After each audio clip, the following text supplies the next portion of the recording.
All right, so you have a mitochondria, and not all, the whole process doesn't happen in the mitochondria though. The first step is glycolysis, and that happens just in the cytosol of the cell. So floating around in the cytoplasm is when glycolysis happens, okay? Now, there's lots of things that you're gonna be learning about. One of those things is electron carriers. All this NADHs and FADH2s, those are electron carriers. They are carrying electrons from one place to another. And that'll get important when we start looking at the individual processes. But glycolysis produces some energy carriers and it processes pyruvate. So it takes glucose, breaks it down into pyruvate, okay? Now, then that pyruvate goes into the mitochondria. So now the rest of this happens in the mitochondria. Up until here, it didn't. It was in the cytosol. So now pyruvate oxidation makes 2 molecules of acetyl-CoA, and then those go into the citric acid cycle. Now the citric acid cycle makes ATP. It makes a couple of electron carriers to continue the process. And then finally, you have the electron transport chain and the chemoosmosis. And that is where most of your ATP generated is taking place. Now, used to be glycolysis makes, the whole process, cellular respirations, makes 36 ATP. That's how everybody used to learn it. But now they're learning that it's not always the case. So now the total is more like 30 to 32 or 30 to 38, depending on where you're looking, okay? Your book is saying about 30 to 32. If you look at newer stuff, it's more like 30 to 38, depending on what you look at, okay? So it varies, but most of the ATP is produced in that last stage. That doesn't change. It's always, this is where most of the ATP comes from, okay? Now, other things get made. What's not on here that also gets produced from cellular respiration? ADP. What did you say? ADP. ADP? Well, ADP is part of the citric acid cycle, and it just takes ADP and turns it into ATP.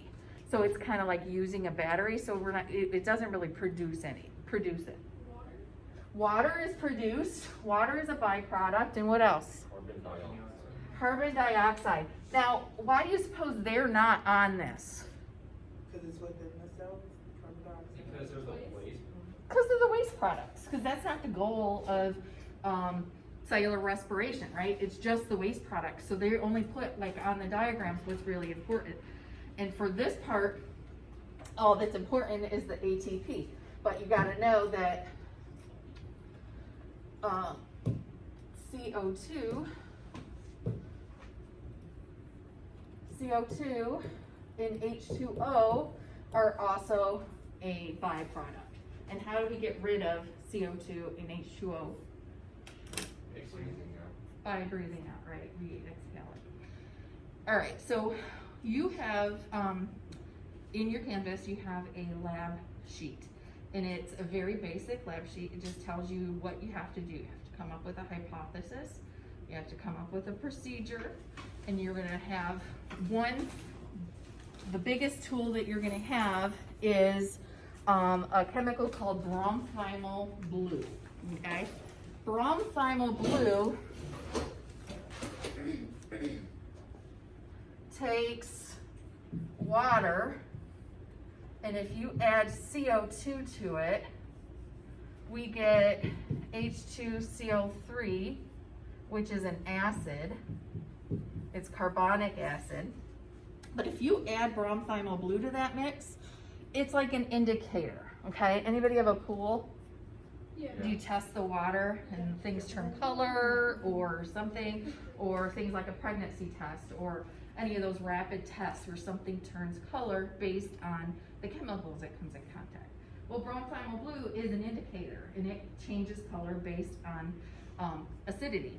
So the more acid something is, the more yellow it gets, and the more alkaline it is, the more blue it is. Okay, so it goes from blue to yellow. It has a very small range.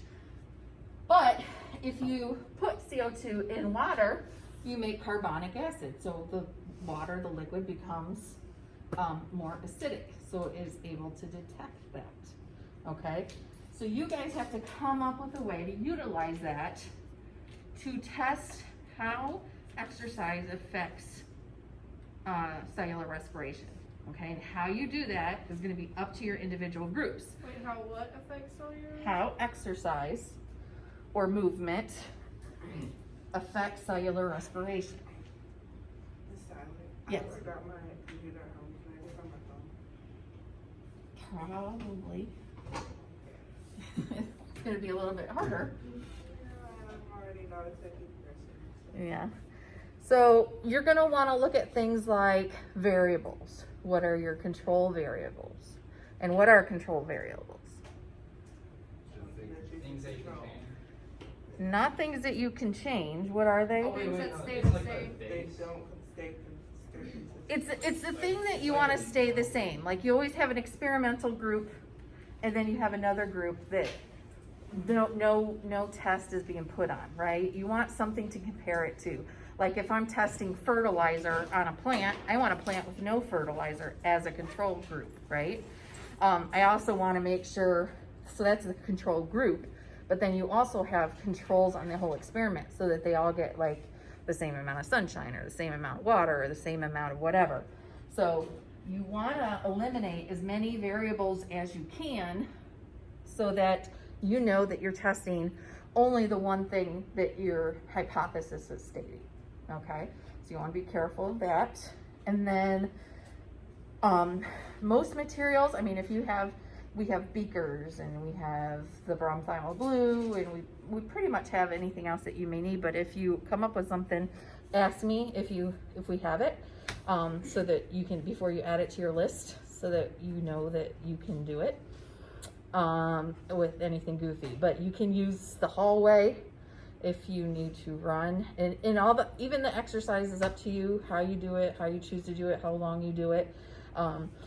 You also want to remember that it's all about data, right? So more trials something has, the better their results are, or the more accurate your results are.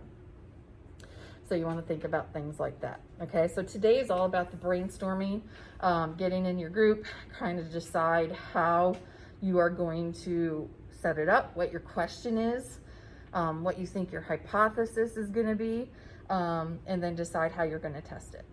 Okay, and you'll do all of this. I mean, you can do it on a computer if you want. You can do it in Bill if you want. This step is all is up to you, how you want to type it. And some people find it easier to type. Some people find it easier to write in Bill. So however you want to do it, that's fine. What you are going to turn into me is going to be a lab report, and that'll be done after you plan, after you perform it, then you'll do a lab report. Okay. Any questions there?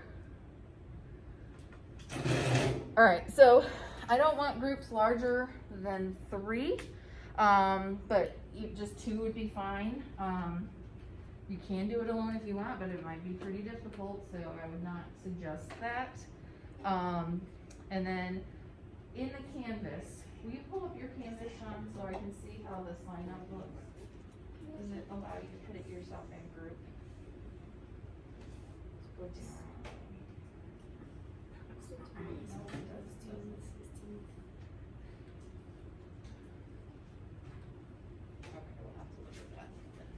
So you'll get with your group, start reading the document, and then go start planning out, okay? And if you go work at the tables, make sure you're still maintaining social distance a little bit. Yes, ma'am.